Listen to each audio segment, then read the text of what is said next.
Hey guys, it is MissSimReno. If you are returning to the channel, welcome back. And if you are brand new, I am very excited that you decided to join me here today for another speed build. And we're building another base game only home today. I am so excited for it. This is something that I built immediately after my last base game home because we did just get an update that added thousands, I think, of swatches to base game items, so I was very inspired to try to build something with base game again. And I've mentioned it before, I will say it again, sometimes going back to just base game when you do typically play with all the packs, which I have all of the packs, so I never limit myself when I'm building. It's nice sometimes to go back to basics, go back to base game only and see what you can come up with because it's so much more versatile than people give it credit for, in my opinion. It's so much more versatile and I absolutely love building with it every now and then. Sometimes it gets a little bit repetitive, especially if you're doing like back-to-back base game builds and you're kind of going for the same style. But I had so much fun with this home. I think it looks a lot like some of my other suburban homes, but it's a really big house, much bigger than I was originally anticipating. And that's similar to the other base game house that I did. Like, I wasn't planning on making it so large, but this one's a pretty big sized family home and you can fit, I believe, 7 Sims in this house. There is a bedroom for a set of grandparents. So this could actually be a generations base game home if you wanted it to be. So there's a room for grandparents on the first floor. There is the master bedroom for the parents upstairs, as well as 2 additional bedrooms. One contains bunk beds for 2 children, and the other contains just a single bed for what I was picturing was maybe a preteen to a teenager, something like that. Now, you could, of course, change up that room and add bunk beds if you wanted to add an additional like child or teen sim, but there's definitely some flexibility with this build for you to add an 8th sim if you wanted to have a full household. So I thought that was pretty exciting. It's not always my goal to make an 8 sim house. Like, that's a really big house. Typically, I end up having a house for maybe 4 to 5 Sims. I feel like that's my average. But this one was really nice. It was kind of a nice surprise to be able to fit that many bedrooms and have so much space. And now that I think about it, so I only built this last week and I already forgot some things. But now that I think about it, there is an office and a hobby room on the first floor as well. So if you wanted to, you could actually eliminate one of those rooms and turn it into a bedroom as well if you wanted to add an additional sim. So that's also an option, which I think is really nice because I wasn't planning on having that much space. The downstairs wasn't supposed to actually have any bedrooms, but once I got onto the interior after making the shell, I was like, oh my gosh, I have so much room. What am I supposed to do with all of this? I consistently do that to myself. It's either, oh my gosh, there's no room. How am I supposed to make this a family home? Or it's, oh my gosh, I've created so much space. What am I going to do with all of it? Especially with base game, we are limited on hobby and skill items. So trying to think of ways to fill the space in a meaningful way was very challenging, but you can see that the exterior is coming together at this point. I have started on the landscaping, and off camera, I do move the house back just a little bit more on the lot, and I do frame the front yard with some shrubs instead of a fence just to kind of make it a little bit more dynamic. I also added this little roof piece to add some dynamic to it, as I say the same word twice within like 5 seconds, but I thought it looked really, really nice. The landscaping was so much fun, and the pops of red, I have to admit, when working with base game, the pops of red on an exterior, they get me jazzed. Like, I freaking love it. But we are now on the interior of the build, and this is somewhat of a T-shaped house. I've been making these a lot lately. I don't know why, but the floor plan is somewhat similar to other floor plans that I've done before. However, there's an entryway, and then when you turn off to the left, you walk right into the dining room. Then there's a hallway. Then there's like the split of the kitchen and the living space. So it's a little bit different. I tried really, really hard. I thought it was nice to have a dining room near the front of the home, obviously still near the kitchen. I always try to make dining rooms very close to the kitchens because it just makes sense to me.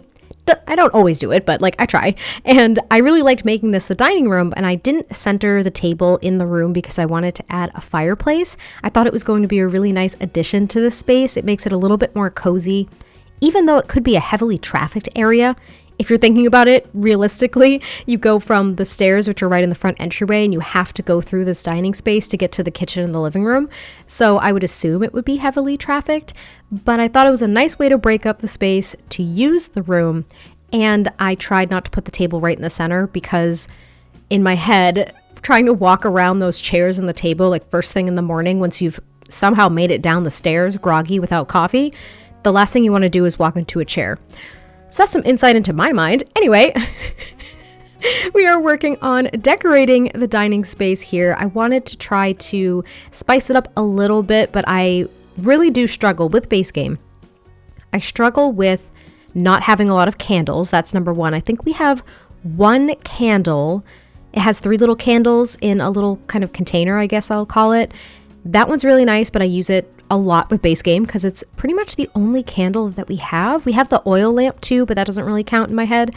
So I use candles a lot in my builds regularly, and I have all the packs, which means I have a few different candles to choose from. But yeah, it's really hard. I usually put candles and like a flower as a centerpiece on a dining table. But you can see here that we are working on the kitchen, and I started to go a little bit dark in the color scheme, but it really wasn't matching the rest of the home. And I just felt like matching things a little bit better. So I removed all of that, and I end up going with these base game countertops that are a little bit more modern and sleek, but I thought it kind of matched the mix of styles that I end up using in this build. Because with base game, I really sound like a broken record. You watch any of my base game builds, I talk about the same stuff all the freaking time. Anyway, so with base game, there's like 2 or 3 styles. There's the super Victorian Queen Elizabethan furniture that's like very traditional in my mind. Then we have the, I guess we can kind of call it the suburban style. I don't know style names, don't come for me. But then we also have modern stuff. So we've kind of got 3 styles to go for, and mixing the 3 can work either beautifully or disastrously. Is that a word? Yeah, it could be a disaster or it could be absolutely amazing. And more often than not, I feel like I don't hit the mark, but with this one, I think I found a balance. I think I did. So you guys are going to have to tell me. But I was really struggling with coming up with tiling for this room because I thought that a lot of the color tiles were a little bit too dark or just like really didn't match with the wallpaper that I had chosen. But I thought that the white tile was too clean, like almost medical, like when you go into a hospital or a dental office or something. I didn't really like it, but I end up sticking with it and kind of tossing some different decorations on the walls and adding clutter to the kitchen. That way it felt a little less clean in that sense. I also tried to add a few different details to the fridge there, like that menu board. So I took down the walls, and that way I was able to add that to make it look like it was floating on the fridge, which I really enjoyed. I haven't done that before. I usually put some post-it notes that are in the debug menu from Parenthood, but it's base game, so I didn't have those. And there's also this bar with 3 different places for your Sims to sit. However, I think 1 or 2 of those might be blocked, which is why I have the full dining table anyway, so it's not really a huge problem. I also add a few of these little china cabinet things here in the corner, and then I'm just going into the debug menu and trying to find some other items that I can add just to personalize the clutter a little bit. I think that's what's hard. It's not that there isn't enough clutter, especially with the debug menu being an option with base game, but it's trying to personalize it. I think that's what I struggle with. I can't personalize things sometimes because we're just very limited. I think that's pretty much it. We're very limited. But I really like how the kitchen came out despite my struggles. And you also saw there was like a little error menu. That was reshade. That was me accidentally clicking off the game and then the game having to load all of the reshade effects again. And I just need you to ignore it because I was working on my gaming laptop. As a lot of you guys know, I am still recovering and working through an arm injury. And it, of course, is my dominant arm, which I build with. So makes it really fun to try to do things. Anyway, I am working through that. So I'm working on a gaming laptop at a standing desk instead of sitting at my normal desktop. And trying to get the typical or the normal reshade that I use, which is Dove by Kindle Spice, trying to get that to work on the gaming laptop, it kept encountering errors, but you can see that it clearly works.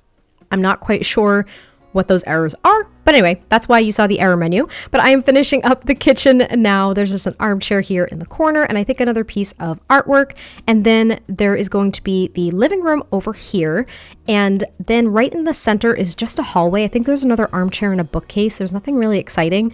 Decorating hallways is hard with base game too, I think. But I really like the living room. I ended up using these couches that are technically a career unlock, but if you do the BB Ignore Gameplay Unlocks Entitlement cheat, you can unlock these couches. They are the most stereotypical couch in my head, and I wish we had more like it. I love the rounded arms. I just think it resembles a lot of couches that I see. It resembles my couch, and I wish we had more couches like that, but I also add another armchair over there.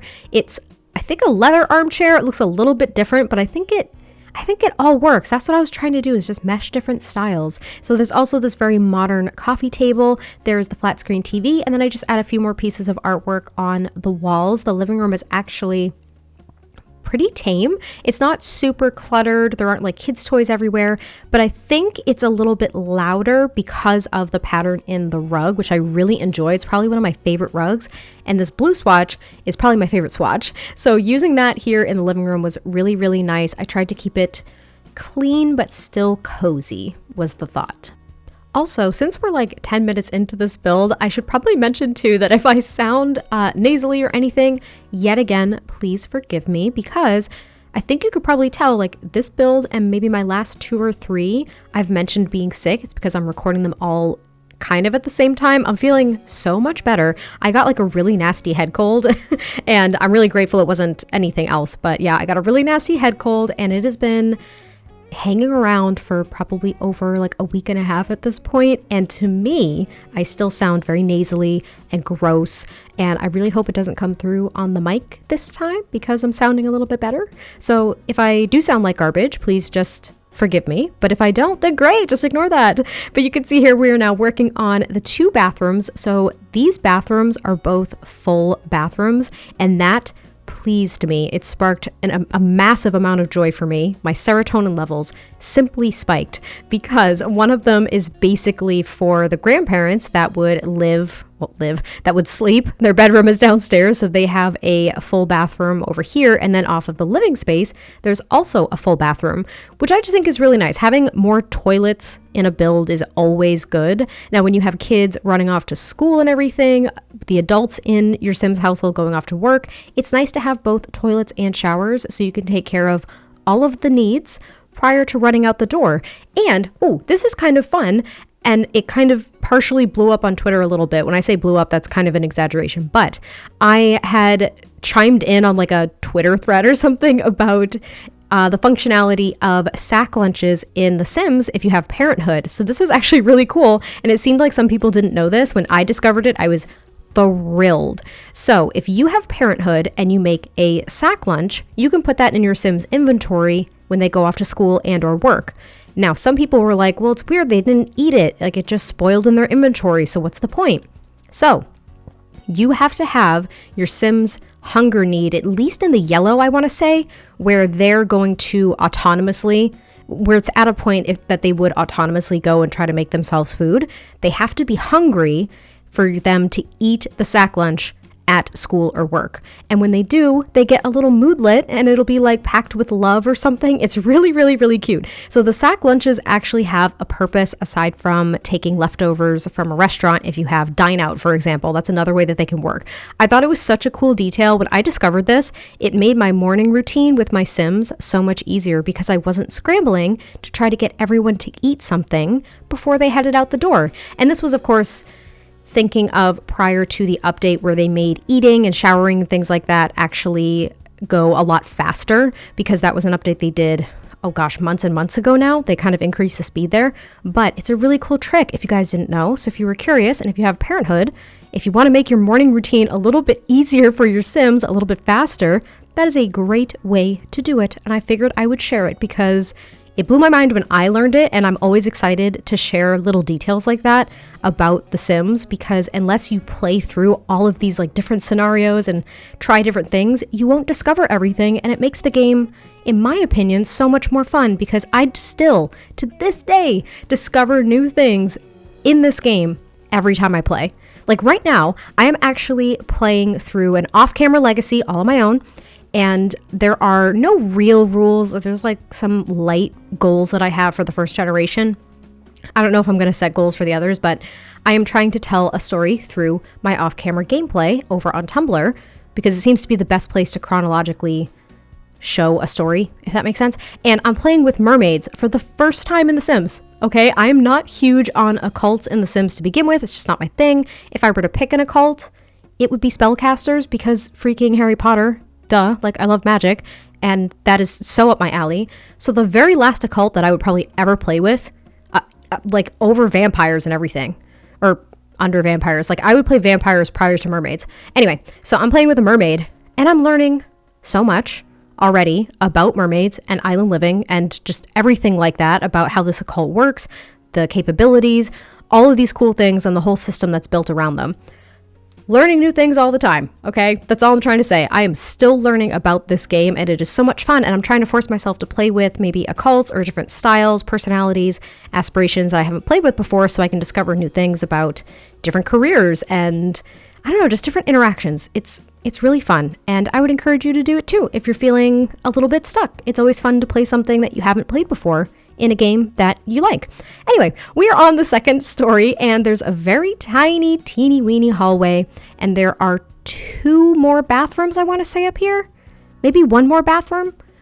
Yeah, only 1 more bathroom. Okay, I thought there were going to be 2. So there's 2 full bathrooms downstairs and 1 full bathroom upstairs. Now, if I were to kind of redo this floor plan maybe, or just replan the house a bit, I would probably want the 2 full bathrooms upstairs because that's where a majority of the bedrooms are.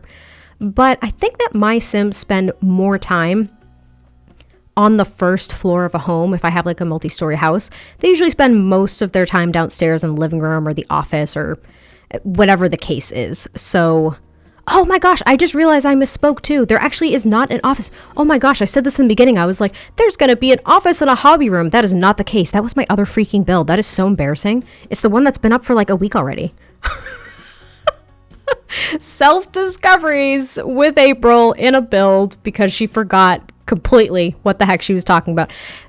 Anyway, I would probably put more bathrooms on the second story than the first story, and this is going to be the kids' room. So I was thinking that these kids just loved pink and purple, and I tried to use some darker wood tones throughout the entire room. I really liked how it came together. It was kind of a long, skinny room, so it was a bit awkward to furnish and really situate things, but I think it came out okay. There's a lot in here, and everything works, so that's what's super important. I can't believe I messed that up. I can't believe I said in the beginning of this voiceover that there was going to be an office and a hobby room that you could turn into another bedroom. That is a lie. Did I even say that? This is my 4th take of this voiceover. This is so embarrassing. I'm not even going to scrap it. I can't even scrap it. I cannot muster up the courage to scrap this voiceover. This is going to be the teens room, and I really like it because I was able to use this bed that was originally from Parenthood that they made base game, and I love it because of the bright orange of the comforter, and I was able to tie in a lot of that orange color with a lot of the base game items that we have, and it made me so happy. It was such a cool color scheme. Like orange and blue aren't colors that I would typically put together, but I was trying to just use different wallpapers because I end up using the same ones over and over again, all of the safe ones that are like fairly neutral and that match with everything. But using the blue, I think, made this pop so much more. We have that bright orange swatch of that wardrobe, and there's a desk. We've got the future cube. We've got the little fishbowl just to add a few more different activities for this teen. And I didn't give a lot of thought as to the personalities of these particular Sims, but I was just trying to show that they were a little bit different from like this room is a little bit different from some other teen rooms that I've made. And the kids' room is pretty standard for me, but I thought this was kind of a unique teen room, and I don't know why. I just really liked the colors. They were still bright and happy, but they weren't super youthful, I think is what I was going for. I also used kind of an odd rug from base game, but this is going to be the master bedroom for the parents, and it's an awkward shaped room. So one of the little bump outs, I put a wardrobe because it fit perfectly. And then the other one, I actually add a treadmill. So it's kind of like a little workout space because there wasn't an in-home gym or anything, but I thought it was kind of nice that the bedroom was big enough that I could add a treadmill over in the corner. And then there's also going to be a boombox or a stereo, whatever you want to call it, on top of a little side table so they can listen to music while they're working out, because I couldn't find a great way to put a TV in front of the treadmill and not make it look kind of awkward. So you can at least listen to music even if you can't watch anything. I think for me, being on a treadmill, I have to be watching something. I can't just be listening to something because I'll just go nuts. Like, I can't do it. I have to be watching a show or something, because staring at a blank wall will drive me absolutely crazy. But that is where I place it, over in that corner. And then we end up moving on to the backyard, where there is an outdoor dining section as well as the monkey bars for the kids. And that is pretty much it for the build. You know, actually, I should have added a chess table onto one of these porches. That would have been a nice touch. I would recommend doing that if you're looking for more activities. But the backyard is very small, so I really didn't add too much because I thought it would be a little bit overwhelming. But I hope you guys did enjoy this build. Please forgive the horrendous voiceover that I just gave to you, because I'm just trying my darndest here. I really am. I'm trying, but I have been sick and not in the right headspace. Like, it has been a struggle the past week and a half, while trying to also build and try to pre-record and remember what the heck I put in each house. Is really hard, okay? But thank you guys so much. I can't wait to hear your thoughts, and I will catch you next time I post a video, and I will talk to you soon. Bye.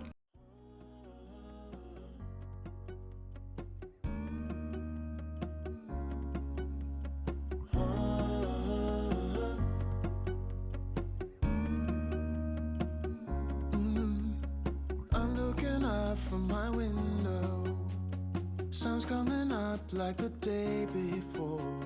You're like a stone on my pillow. I don't make a sound when I shut the door. You don't have to wake up yet.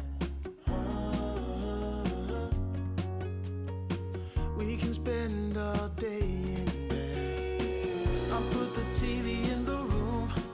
We'll have a Netflix marathon. Kenny G saxophone. We'll order in a bunch of food. I'll put your favorite music on, all the way baritone. Yeah. Shut the lights, go infrared.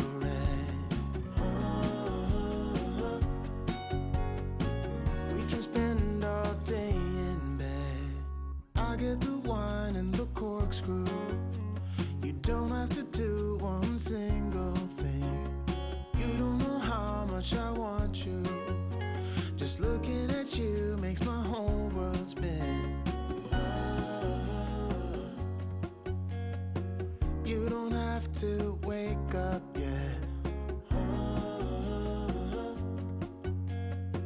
We can spend all day in bed. I'll put the TV in the room. We'll have a Netflix marathon. Kenny G saxophone. We'll order in a bunch of food. I'll put your favorite music on, all the way baritone. Shut the lights, go infrared.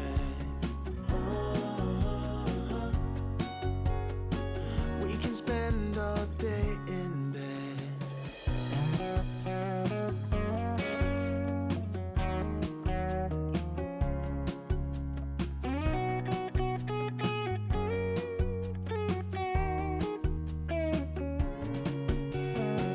I'll put the TV in the room.